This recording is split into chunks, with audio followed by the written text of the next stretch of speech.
Bismillahirrahmanirrahim. Assalamualaikum warahmatullahi wabarakatuh.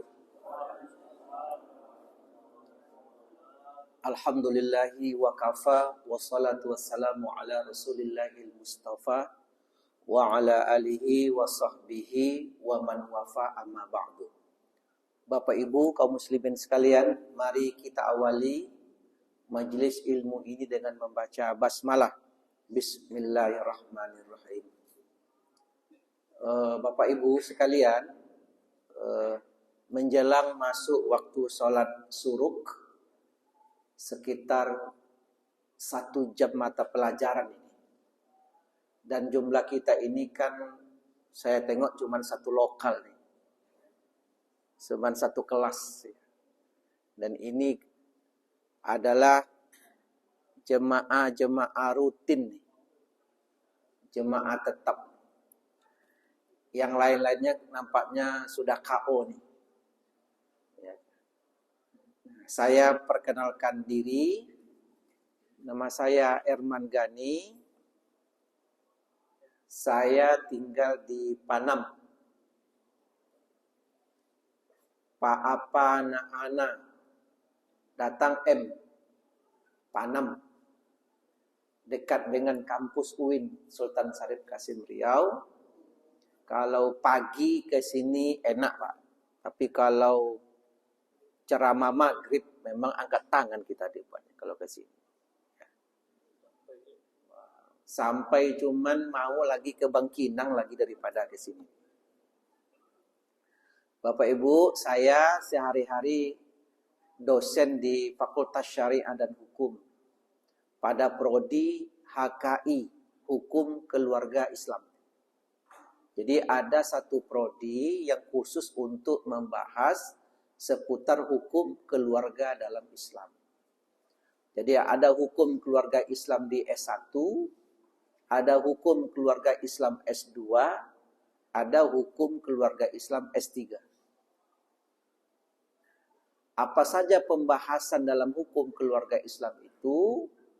Ruang lingkupnya itu seputar perkawinan, perceraian, tolak, iddah, nafkah, waris, wasiat, hibah, dan wakaf. Ini adalah persoalan yang sering dihadapi dalam rumah tangga muslim. Dalam rumah tangga bapak, rumah tangga saya, dan rumah tangga ibu-ibu sekalian. Untuk lebih fokus, nanti kita buka tanya jawab. Saya akan menyampaikan sekitar 15 menit, kemudian kita buka tanya jawab. Nanti siapa yang bertanya sudah boleh pulang. Nah, pulanglah kalau sudah bertanya. Iya. Dulu awak di MDA ke macam tu Pak ya. Sapu dapet bertanya, boleh pulang. Ya kan. Nah,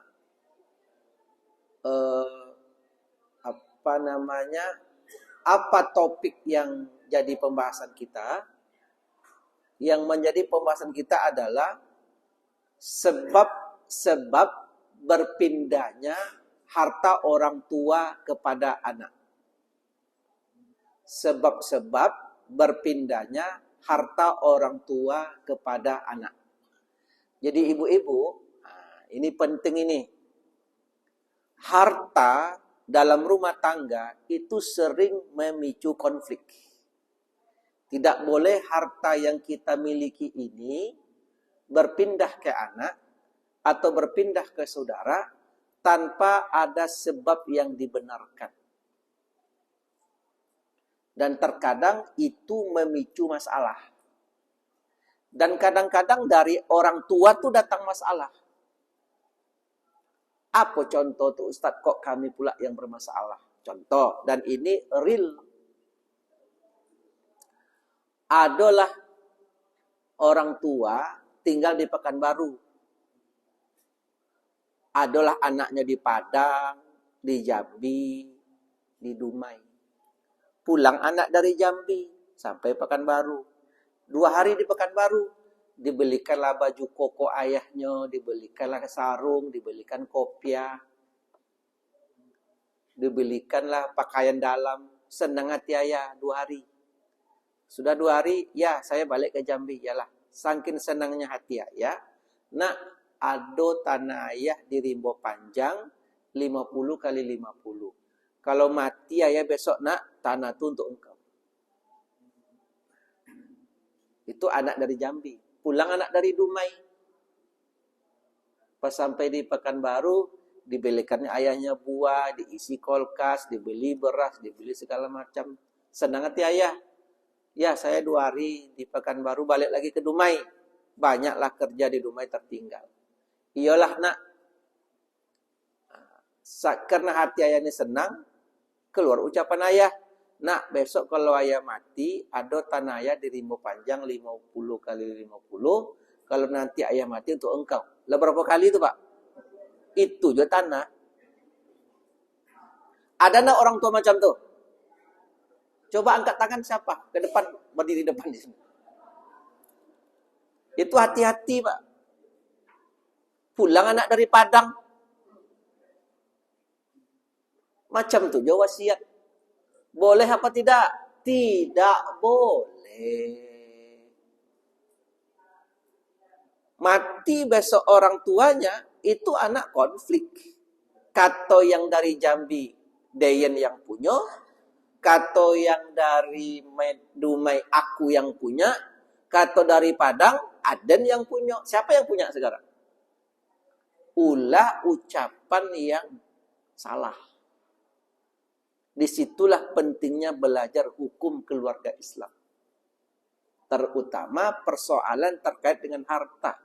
Bapak-bapak, ibu-ibu, coba kita cek kiri kanan kita, sebelah bapak atau sebelah istri, atau tetangga atau karib kerabat, banyak enggak yang konflik terkait dengan harta dalam rumah tangga? Banyak apa tidak? Banyak, Pak. Rata-rata bermasalah. Nah, ini yang jadi pembahasan kita insya Allah. Dan saya di sini insya Allah 2 kali tatap muka. Selasa ini 1, Selasa akan datang. Sebenarnya secara jadwal, salah set jadwal sebenarnya ini. Seharusnya saya hari Rabu. Kata pengurus. Dalam catatan Ambo, Selasa. Kata pengurus, Rabu. Kata Ambo, Selasa. Kata pengurus, kata Ambo, coba Pak cek balik, dan terjadi set. Jadi hari ini saya ada jadwal di tempat lain. Nah, Ustadz yang hari ini Selasa ini ceng kami. Jadi 2 hari saya di sana, bukan 2 hari, apa namanya? 2 kali tatap muka saya di tempat Jalan Cempedak, Masjid Mujahadah. 2 tatap muka saya di insya Allah. Kalau memang Selasa depan kita masih ada kajian, nanti saling berkontak lah. Masih ya Ustaz ya? Selasa depan nanti saling WA lah. Tapi saya masuk ke masjid, itu cantik masjidnya Pak. Macam-macam masuk kamar pengantin, rasa masuk saja. Lama saya nengok tadinya, cantik ya. Tinggal kita merawat aja lagi. Nah, kembali kita. Apa sebab-sebab terjadinya perpindahan harta dalam rumah tangga? Ya. Pak pengurus, ada mixer kita. Mic apa namanya? Pak, ada mic biasa? Ada ya? Saya berdirilah. Karena saya tengok ibu-ibu itu kesulitan menengok, saya tengok. Bu. Nampak Bu? Bekok panjang lo leher gara-gara itu. Ya kan? Oke. Saya berdirilah. Saya berdiri. Dan ini kalau bisa dijauhkan dikit, tidak ada masalah ini. Ya, apanya? Nah ini. Kenapa saya berdiri? Maaf Pak, saya tegak Pak ya. Dia kalau dosen nih kalau ngajar Pak, tidak tegak, tidur mahasiswa nih. Maka saya tengok nih, siapa yang tidur awas nanti dapat nilai C bapak-bapak nanti. Nah sekarang begini. Kajinya sederhana, tapi mesti kita pahami. Dan ini jarang kita bahas. Apa sebab-sebab harta orang tua berpindah ke anak? Hati-hati Pak ya, kalau nanti salah-salah pindah, itu anak cemburu tuh. Resikonya kayak kita. Satu dapat, satu enggak. Nah, Apa sebab-sebab harta orang tua berpindah ke anak? Pertama dengan sebab meninggalnya orang tua. Namanya waris. Jadi salah satu sebab ya, dia banyak, nanti ada hibah, ada wasiat. Tapi kita bahas waris dulu. Kapan harta orang tua berpindah ke anak? Dengan sebab wafatnya orang tua. Orang tuanya meninggal dunia, orang tuanya wafat. Kalau orang tuanya sudah wafat, baru nanti harta itu berpindah ke anak dengan sebab waris. Tapi kalau orang tuanya masih ada di rumah sakit, masih di ICU, masih di HCU, masih di kamar rawat nginap, tidak boleh dibagi, Pak. Karena pemilik hartanya masih hidup. Maka meninggal orang tua, baru harta itu berpindah ke anak. Namanya waris. Nah, makanya ada anak dengar dia pengajian nih, jadi baru berpindah harta orang tua ke anak, wafat dulu orang tua kita ya. Nah, ternyata ada anak tidak sabar menunggu orang tuanya wafat. Ada anak-anak macam tuh. Siko nomor teleponnya, buat telepon anak. Siko kata Pak. Ada Pak, dipercepatlah orang tuanya tuh wafat. Kalau narkoba anaknya lewat tuh Pak. Iya apa tidak? Coba kita cek di Google, searching. Itu ada tuh, di mana anak kandung mempercepat wafat orang tua. Jadi ada anak membunuh orang tua dengan motif harta waris. Nah, jadi apa sebab harta itu berpindah? Orang tuanya meninggal dunia. Orang tuanya meninggal dunia, begitu wafat, orang tuanya punya harta. Nah, paham Pak? Kalau hartanya tidak ada waris. Apa pula yang mau diwariskan lagi? Jadi ada tegak bendera putih, tidak jauh dari masjid. Ada orang meninggal dunia. Begitu PRT ke masjid, nampak berkumpul anak-anak orang ini bertengkar. Anak-anaknya. PRT nampak, bertengkar orang nih. Bendera putih masih tegak, tenda SKM masih tegak di situ. Pas PRT pulang, masih tegak juga, masih bertengkar juga anak beranak. Tetangga pun sudah risih, karena ribut kiri kanan. Datang PRT, Assalamualaikum, salam. PRT, kata anak-anaknya. Apa yang kalian ributkan ini? Tetangga sudah melapor, kalian ribut-ribut. Iyo PRT, ayah kami meninggal dunia. Tahu saya ayah kalian wafat, saya yang menyelenggarakannya kemarin. Apa yang kalian ributkan? Ini Pak RT kami mau membagi harta waris ayah kami. PRT tanya, berapa ayah kalian meninggalkan waris? Nggak ada do PRT. Kalau nggak ada, apa pula ya kalian ributkan lagi? Paham Pak? Tetapi kalau hartanya banyak, kebun banyak, sawit banyak, rumah banyak, ruko banyak, anak banyak, bini banyak, itu bayar. Itu hati-hati tuh, hati-hati. Anda hati-hati. Saudara boleh mengumpulkan harta sebanyak-banyaknya, tapi hati-hati. Saatnya nanti itu bisa bermasalah. Ini serius nih Pak. Jangan sangka rumah besar, aset besar, kemudian begitu Anda mati, ada jaminan anak Anda akan tidak bermasalah. Ceklah rata-rata. Orang-orang kaya itu bermasalah enggak anaknya? Bermasalah. Hati-hati. Bapak Ibu paham nih? Pokok paham enggak paham lah. Ini satu SKS nih. Oke, lanjut. Jadi ayahnya wafat, kemudian dia punya aset. Nah, anak yang mana yang dapat waris? Anak nasab. Nah, ini penting ini. Yang dapat waris itu anak kandung. Anak nasab dari yang mayit. Anak tiri tidak. Contoh, saya ini Pak Sekum Majelis Ulama Indonesia Kota. Di Komplek Masjid Ar-Rahman. Itu sering orang datang konsultasi. Nah, satu hari datang begini. Ustadz, saya menikahi seorang janda di Aceh. Jadi bapak ini menikahi janda di Aceh. Waktu menikah itu, suami ibu ini wafat. Jadi ini umur-umur 22. Punya anak satu, perempuan. Dinikahilah janda tadi. Anak janda tadi, berarti anak yatim, dirawatnya dengan baik, Pak, seperti anak sendiri. Mantap bapaknya. Sejak itulah Ustadz terbuka rezeki saya.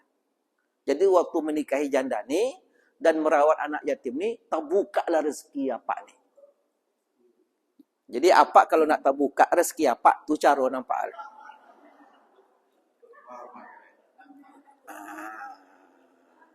Nah ini serius nih. Nah apa dia coba dah. Itu kalau satu anak, kalau 3 anak lebih terbuka rezeki apa lagi. Ya kan? Ini ibu-ibu nak pulang saya nampak namanya. Nah, jadi ibu-ibu terbuka rezeki. Nah, begitu dia sudah menikah, setelah itu dapatnya anak 6 dari situ. 6. Jadi setelah menikah punya anak 6. Nah, sekarang kalau dilihat dari sisi suami, berapa anaknya? 6. Kalau ditengok dari sisi istri, berapa anaknya? 7 kan paham ibu tuh.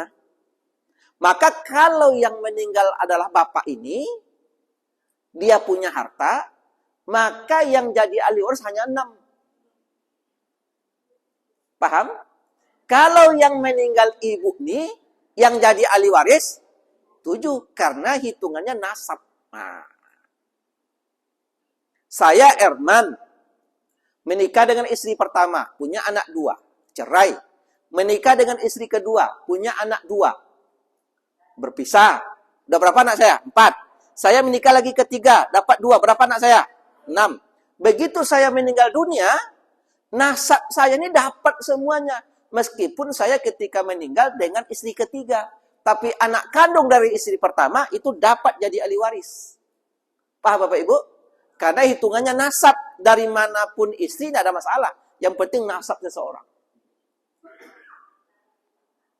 Nah, paham Bu? Nah, terkadang nasab ini yang berat. Maka tidak boleh orang menikah itu siri. Payah nanti pembuktian formalnya bahwa apakah memang betul ibu ini istri dari yang wafat. Macam mana kita menentukannya?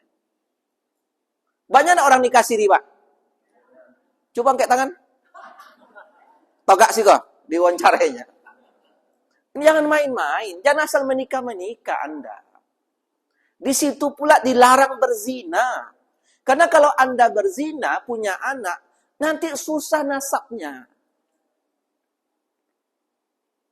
Ini kan persoalan hukum, Pak. Apalagi kalau aset yang dibagi itu miliaran.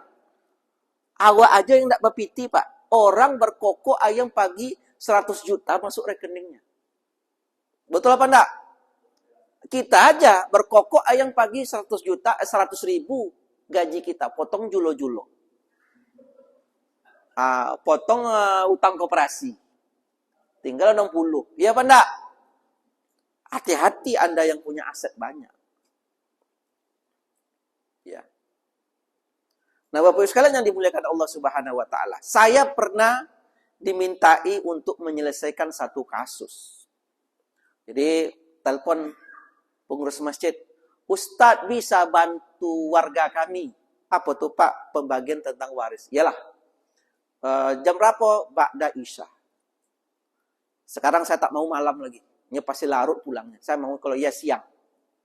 Malam ini kadang-kadang kita istirahat. Saya jalan. Di mana alamatnya Pak? Ustadz kan kita janji di masjid ini Ustadz. Sholat Isya di situ. Iyalah saya sholat Isya. Begitu sholat Isya, pengurus masjid salaman. Ustadz, awak enggak ada pengajian? Bukan pengajian Pak, saya janji dengan orang. Sangkola awak ada pengajian, Ustadz salah masuk masjid. Oh, kan?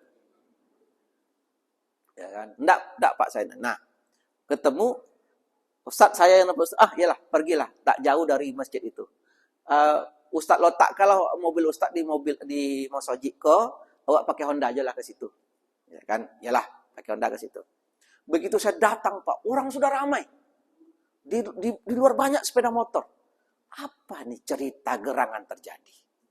Saya berpikir, ambil laptop, hitung berapa kita berangkat, berapa aset Bapak ini, tetapkan siapa ahli waris, hitung, buat surat pernyataan, tanda tangan. Meskipun tidak malam itu serah terima aset harta, tapi yang jelas masing-masing sudah tahu bagiannya berapa. Kan itu yang penting. Nah, kalau tanah nanti kan kalau dijual kan bisa 2 tahun, setahun menjualnya, Pak. Tapi yang penting orang itu tahu dari tanah itu bagian dia sepertiga. Kan itu yang penting. Kalau menjual kan mungkin lama. Paham maksudnya, Pak? Nggak otomatis malam ini dibagi, besok diterima duitnya. Nggak. Tentu diproses dulu barang nih. Saya pas saya masuk, ribut, Pak. Rupanya yang wafat ini, adik-beradik kandung dengan dia itu masih ada masalah. Waris untuk ibunya yang sudah wafat. Satu istri sisa, 2 datang mengaku istri siri. Bapak ini punya showroom, bapak ini punya ruko, banyak asetnya. Saya pikir ini. Dan ada juga antara satu anak meragukan anak yang satunya. Jadi yang berat itu bukan membagi waris loh, Pak. Membagi waris itu mudah, cepat. Tapi yang susah itu adalah mengidentifikasi, melakukan klarifikasi, yang mana saja aset dari mayit yang wafat, dan siapa saja ahli warisnya. Itu yang berat. Saya bingung, Pak. Ini merah mukanya, ini merah. Di kiri sudah ribut. Ini macam mana? Saya lakukan dulu, Pak, disclaimer. Bapak-bapak, ibu-ibu, kata saya.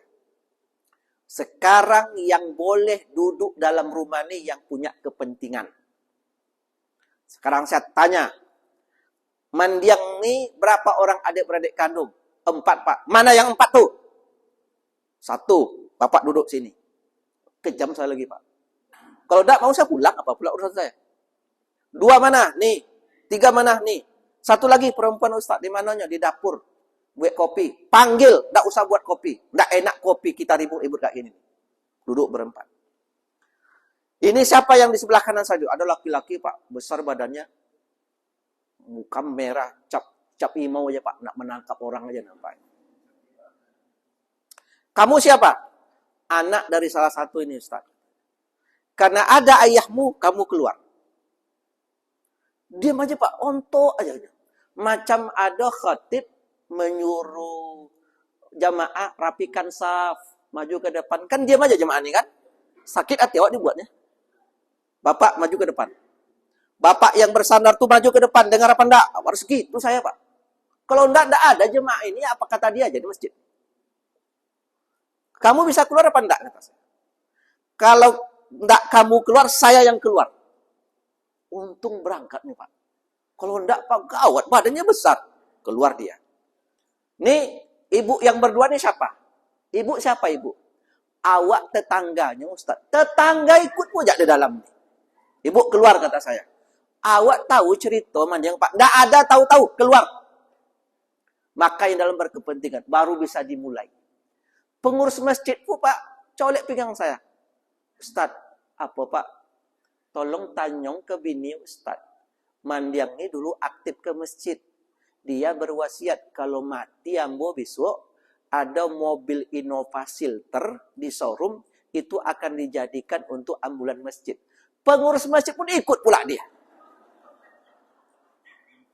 Coba bayangkan rumitnya, Pak. Coba bayangkan kalau kita yang meninggal. Saya tanya. Terus, oke, Pak, satu lagi dulu. Istrinya mana nih? Bu, pernah nak ibu mendengar ketika Mandiang ini hidup, dia berwasiat akan mewakafkan 1 mobil. Ada Ustaz. Warna apa mobilnya? Silver. Apa mereknya? Innova sah. Ibu akui? Ya. Yang lain ada dengar? Ada Ustaz. Mana BPKB-nya? Mana SNK-nya kunci? Nih Ustaz. Mana mobilnya? Ada Ustaz di garasi. Kata saya, Pak pengurus, ambil copek supaya selesai masalah. Kalau tidak selesai, Pak. Buat berita acara. Iku apa ngurus masjid kau buat je berita acara. Nanti disangkanya untuk dirinya sendiri, Pak. Ini untuk masjid. Dibawa pulang tak tahu bekok teman opai barang. BPKB itu sama dia. Awak dah tahu betul pengurus masjid apa enggak, Bapak ni. Buat berita acara. Dah selesai. Begitulah rumitnya, Pak. Nah, jadi inilah yang saya sebut dengan istilah harta itu mesti berpindah ada sebab. Maka tidak boleh, Pak, ketika masih hidup, harta kita ini tidak jelas. Itu tidak boleh. Ada tidak orang yang suka menyembunyikan harta? menyimpan-nyimpan yang dia tidak ingin orang lain tahu. Ada apa tidak?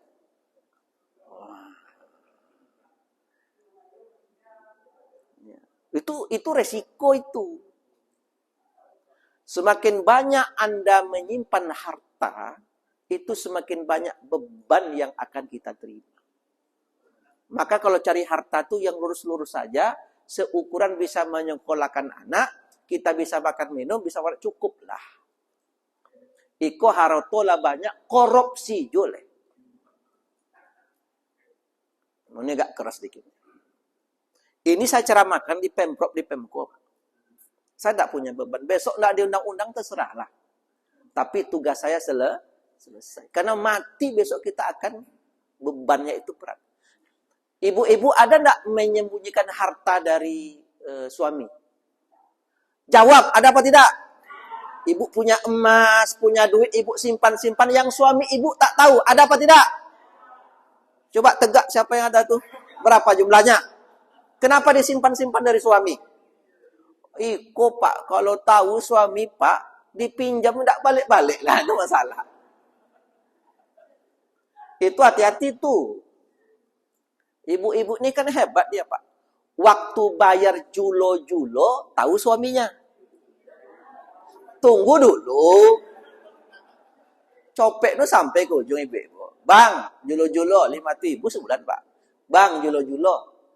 Lah sudahlah, setahun bayar. Diam aja. Aniang aja bini kok.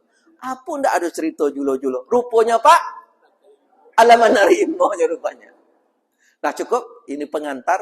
Saya mendengar ibu-ibu ketawa ini senang hati saya. Walaupun THR belum nampaknya lagi.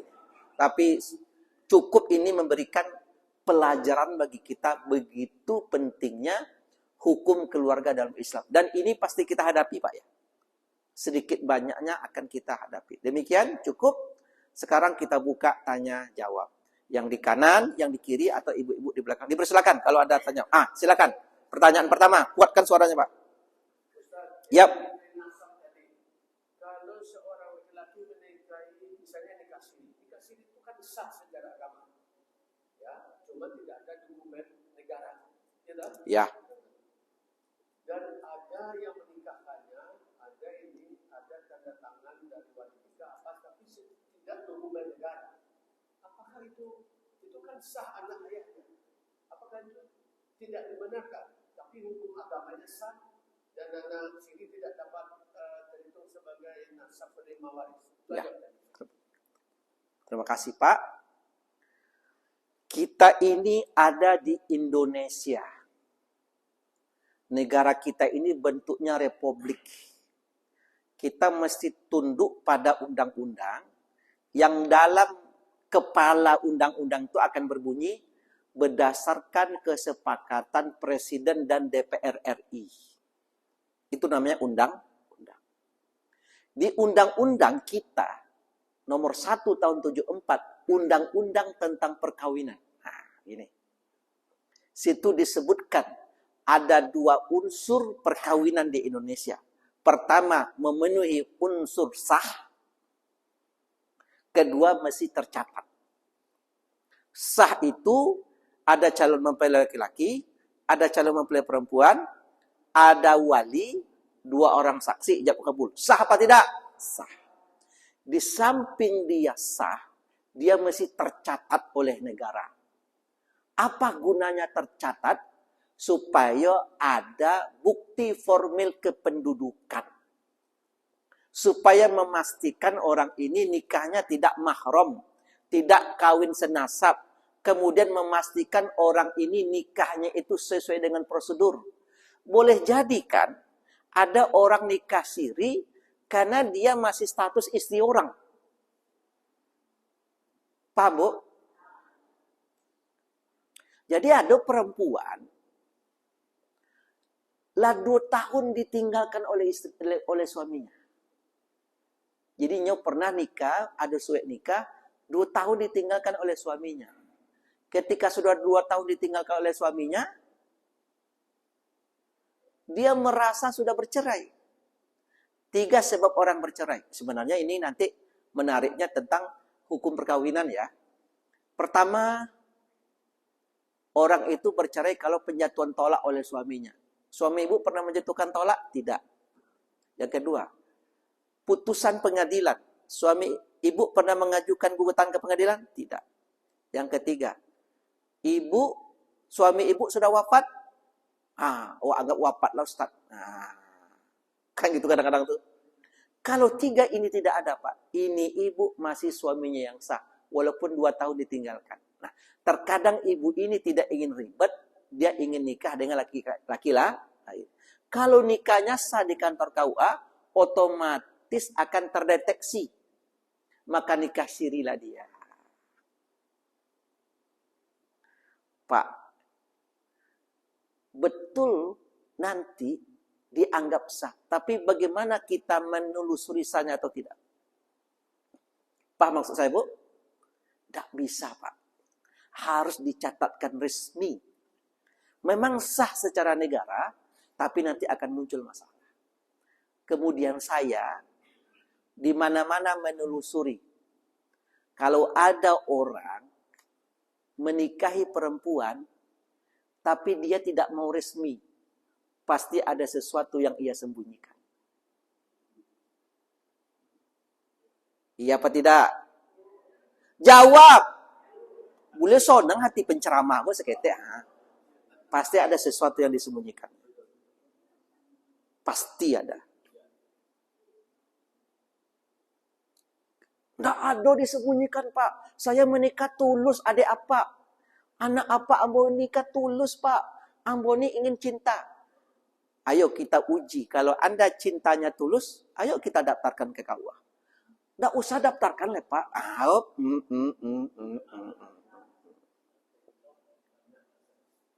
Nggak bisa Pak. Bekok lahir anak. Macam mana kita ingin membuat status anak? Macam mana kakak anak? Akte anak? Macam mana surat nikah? Nanti andaikan laki-laki ini wafat, ketika ibu ini mengklaim waris, ibu siapa? Ambo istrinya. Apa buktinya? Kok halah godang kok bukti? Nggak bisa. Jadi perkawinan itu dua sebab. Mesti sah dan tercatat. Ya Pak ya? Cukup. Yang lain?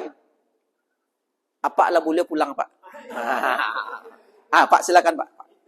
Assalamualaikum warahmatullahi wabarakatuh. Waalaikumsalam. Alhamdulillah Ustaz. Istri cuma juga satu. Mantap. Ya. Ini yang saya dengar. Anak saya 5. Kalau kita masih hidup ini, apakah kita bisa berbagi dengan anak secara merata atau yang tidak ada? Kalau secara namanya kan banyak di pihak laki-laki. Jadi itu yang saya tanyakan Pak. Terima kasih. Assalamualaikum warahmatullahi wabarakatuh.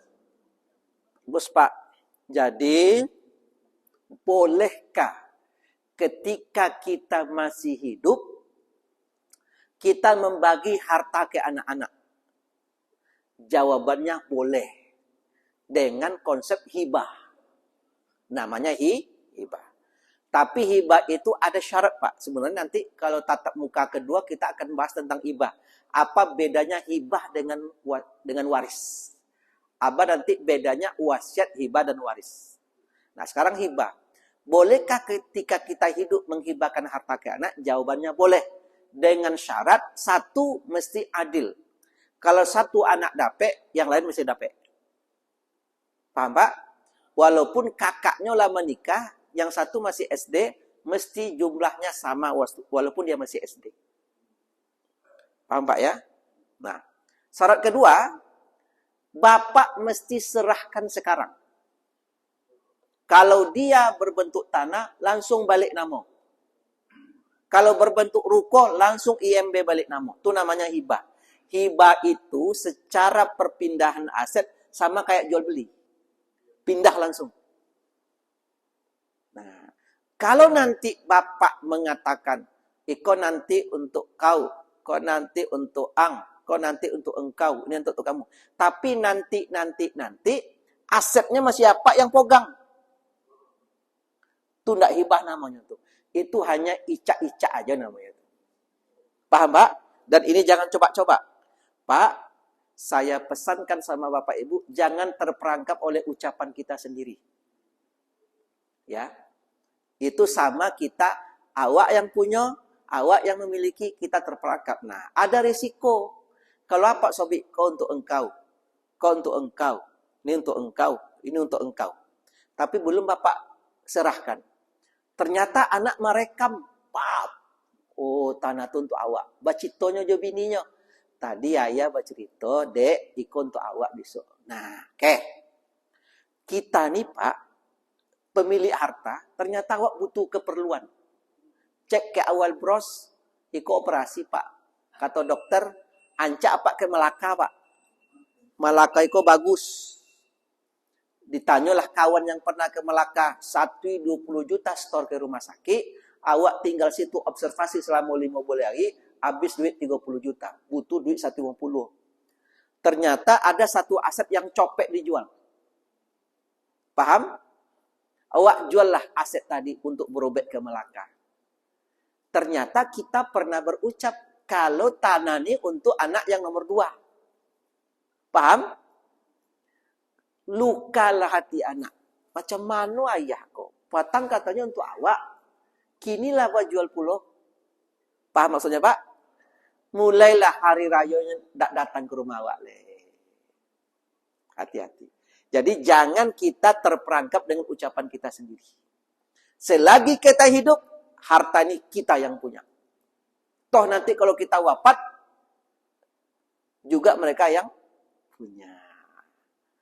Jadi Pak, kalau memang Bapak kuat, bakso kampungnya memang Bapak bagak, banyak aset, silakan, enggak apa-apa.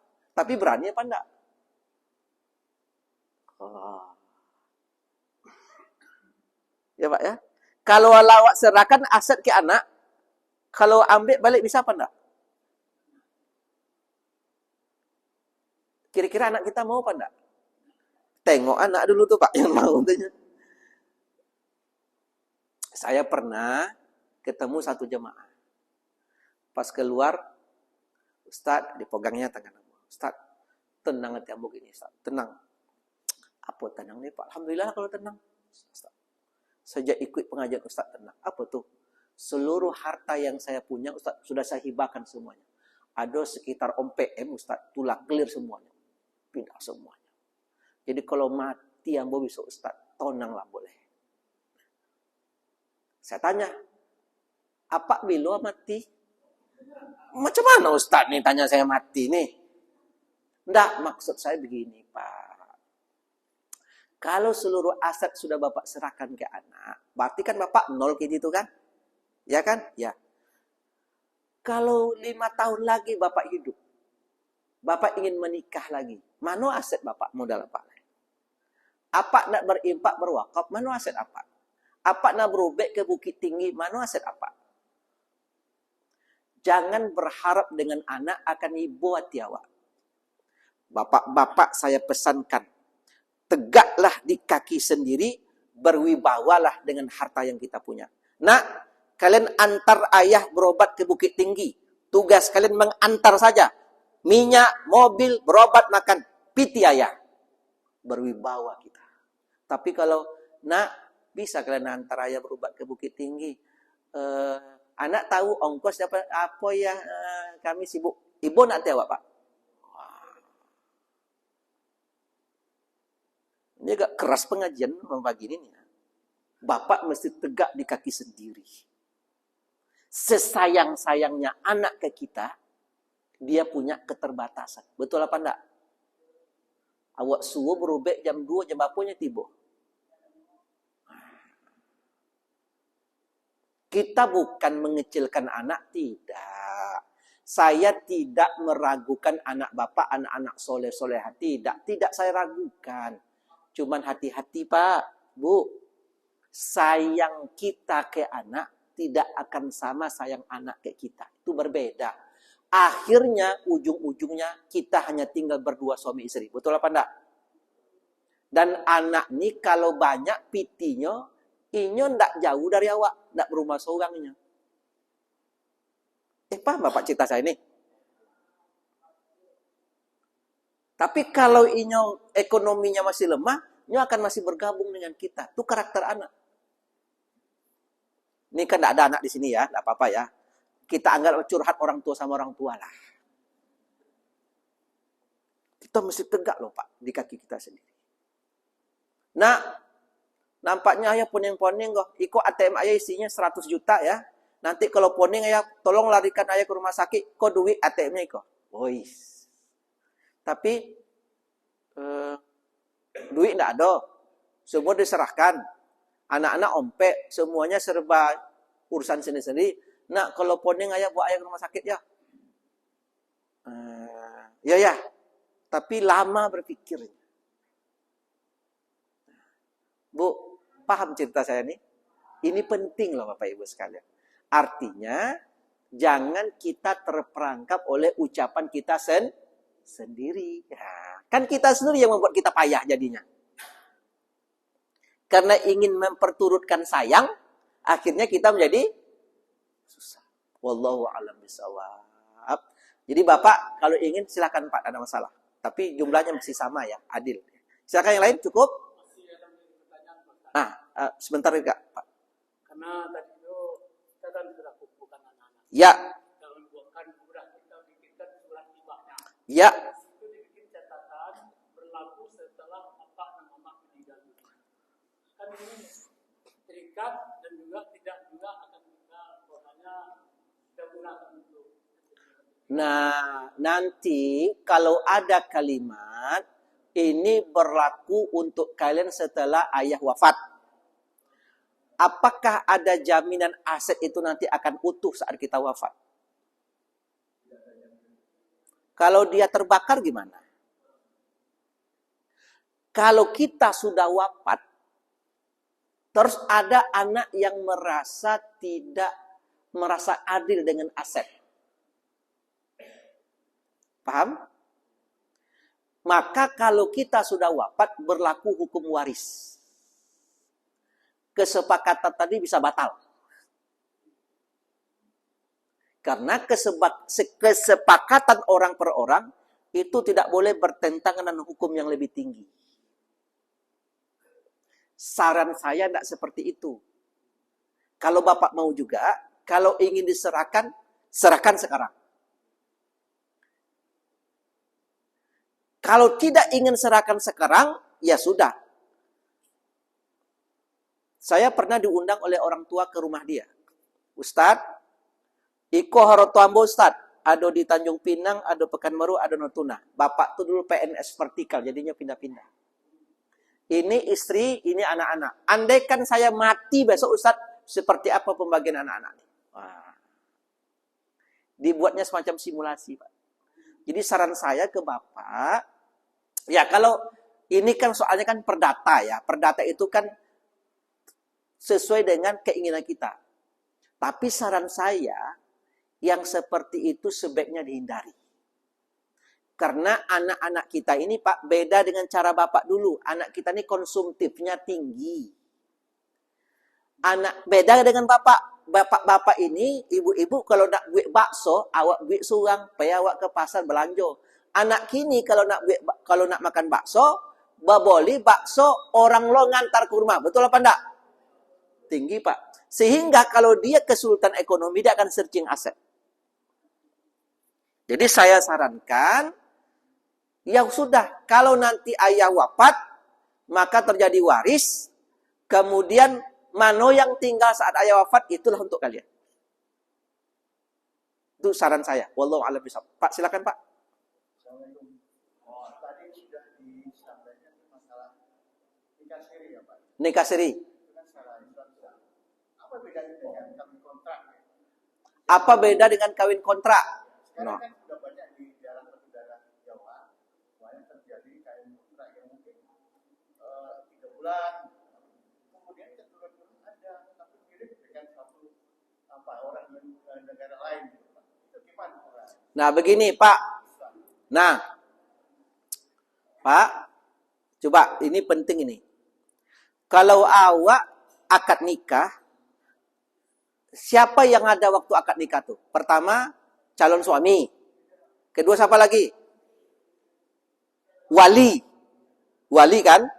wali. Terus yang perempuannya di mana dia? Mungkin di kamar ya. Ya apa enggak? Atau boleh enggak dia orang sedang akad nikah, dia ada di Jogja. Boleh apa enggak? Boleh aja, Pak. Boleh aja. Asal dia tahu kalau dia dinikahkan. Kan yang cuman berakad itu kan cuman calon suami dengan wali. Oke. Nah, gini, coba Bapak dengarkan dulu nih. Dalam bahasa akad nikah, aku nikahkan anakku dengan engkau, atau aku nikahkan engkau dengan anakku. Ini udah banyak menikahkan anak, apa bahasanya yo?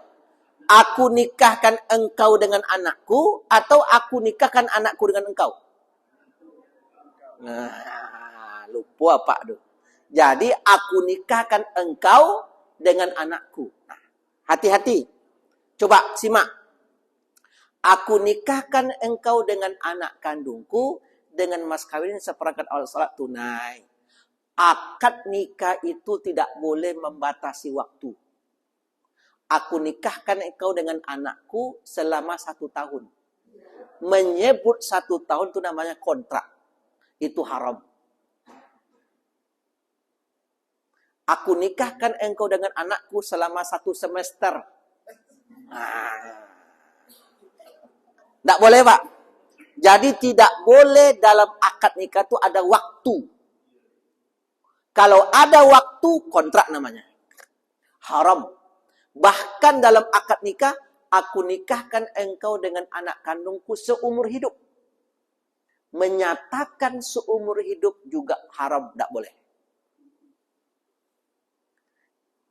Nikah kontrak itu ada waktu dalam akadnya, tidak boleh. Berarti nikah kontrak itu tidak sah.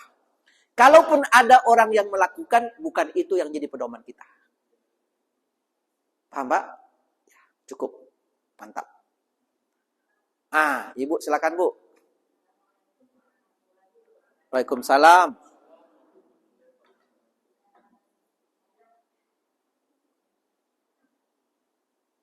Silakan, Bu. Ya. Suami, istri, ayah, ibu.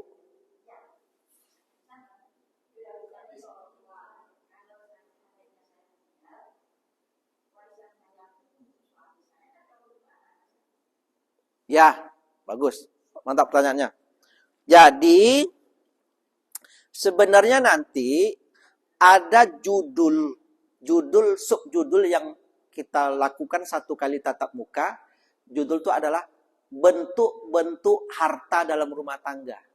Ada harta bawaan, ada harta gonogini, ada harta masing-masing. Nah, jadi begini. Harta bawaan adalah harta yang kita miliki sebelum kita menikah. Sebelum kita menikah, yang gadis atau yang bujang mereka bawa harta. Itu namanya harta bawaan. Ketika akad nikah tetap jadi milik masing-masing. Yang kedua namanya harta gonogini atau harta bersama. Harta yang kita miliki sejak kita akad nikah. Yang kedua disebut dengan harta masing-masing. Apa itu harta masing-masing, Pak? Harta yang kita miliki, kita 2 tahun, 3 tahun menikah, tiba-tiba orang tua kita meninggal. Dapat waris kita. Itu jadi harta masing-masing. Oke. Pertanyaan ibu, kalau saya meninggal dunia, harta itu milik siapa? Siapa yang mewarisi? Nah, konsepnya begini, Bu. Begitu mayit wafat, begitu mayit meninggal dunia, yang kita bagi itulah harta milik mayit. Kalau itu harta itu milik mayit, maka itu dibagi. Harta yang bukan milik mayit jangan dibagi. Contoh, ternyata bapakmu ketika hidupnya kepala suku adat punya tanah wilayah. Jangan dibagi itu, Pak, itu bukan milik dia. Paham? Nah, sekarang ketika nanti ibu meninggal dunia, harta warisan dari orang tua milik ibu apa tidak? Karena itu sudah jadi milik ibu, maka itu disebut harta mayit. Nah, langkah pertama adalah tetapkan itu langkah menjadi milik mayit. Sekarang kita tetapkan ahli waris. Kalau mayit wafat, seorang istri, siapa yang jadi ahli waris? Pertama suami jadi ahli waris. Jadi ahli waris. Yang kedua siapa? Anak-anak kandung jadi ahli waris atas harta mayit. Nah, karena ada dua sebab orang saling mewarisi. Pertama akibat nasab, kedua akibat akad nikah. Jadi akad nikah mengakibatkan kita saling mewarisi. Suami meninggal dunia, istri jadi ahli waris. Istri wafat, suami jadi ahli waris. Dengan catatan saat ibu ini meninggal dunia, mereka masih suami istri, tidak boleh mantan. Sekarang saya contohkan dulu yang wafat. Ibu mau contohnya yang wafat suami dulu atau istri ini? Jawab. Suami-suamilah ya, contohnya ini. Ini penting nih. Sebenarnya ada pula tatap muka yang penting. Bagaimana cara membagi warisan suami istri. Wah, itu menarik lagi. Cukup ibu. Jadi nanti, nah kalau ibu berpisah dengan suami, pisah hidup, bercerainya di pengadilan, itu harta tadi balik ke ibu balik. Harta warisan dari orang tua ibu tadi.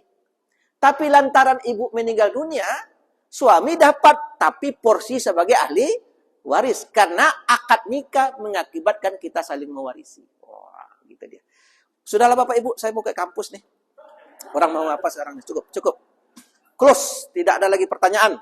Ya, cukup sampai di sini.